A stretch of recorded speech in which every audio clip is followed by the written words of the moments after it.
Салам Жанара, алгач өзүңдү тааныштыра кетсең. Салам, мен Жалал Абад областынын Аксы районуна караштуу Ак Жол өкмөтүнүн райком алайында жашайм. Азыркы учурда ушул райком алайынын номер 26 Ташкент мектебинде 9 класска көчтүм. Ушул мектепте окуйм азыркы учурда. Чоң рахмат. Азыркы учурда биздин федерациянын Аксы Үмүттүү кыздар федерациясында мүчө болуп, көптөгөн кыздарга маалымат берип келесиң. Жана активдүүлүгүңдү биз байкап келебиз. Ушундан суроо пайда болот, федерацияга качан жана кантип кошулуп калдың эле? Кимден маалымат алдың эле? Мен бул федерацияга быйыл кошулдум, март айларында. Бул федерация бизге мектепке айдан эже тренинг өтүп келген.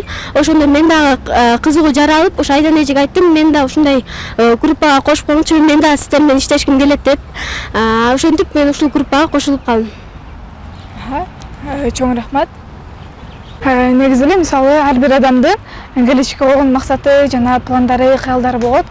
Ошол план жана максат үчүн максатка карай алар талпынып, билим алып, же болбосо өзүнүн сүйгөн иши менен алектенип башташат. Ал эми сенде кандай кыялдарың бар, эмнелерди максат кылып жатасың? Ооба, бардыгында эле кыял бар. Эң биринчи эле биз мектеп окуучусу болгондуктан мектепти жакшы аяктайбыз деп, жакшы аяктап, өз күчүбүз менен университетке өткүбүз келет. Ошондой эле менде деле кыял бар. Өз күчүм менен университетке өтүп, жогорку окуу жайларда окугум келет. Ошондой эле мен кичинекей кезимден баштап эле сабактарга кызыгып келем. Өзгөчө математика сабагына кызыгам. Ошо кызыккан сабагыма мен кийин чоңоюнда ошо педагог, мугалимдик кесипти тандагам. Мен ошо кесибиме жетүү менин кыялым болуп келет.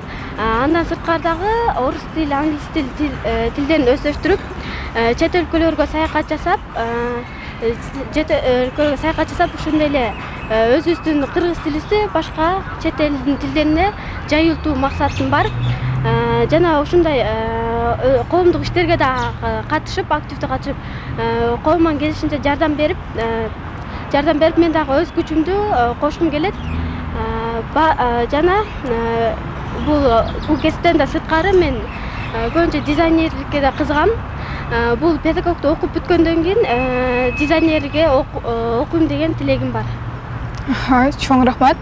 Сенин бул кыялдарың жоң гана кыял эмес, ал ошол акырында пландалып, кандайдыр бир жетишкенге жетет деп үмүттөнөбүз жана күтөбүз. Анда эмесе бүгүнкү чыгарылышка кыскача интервью берип кеткениңе чоң рахмат.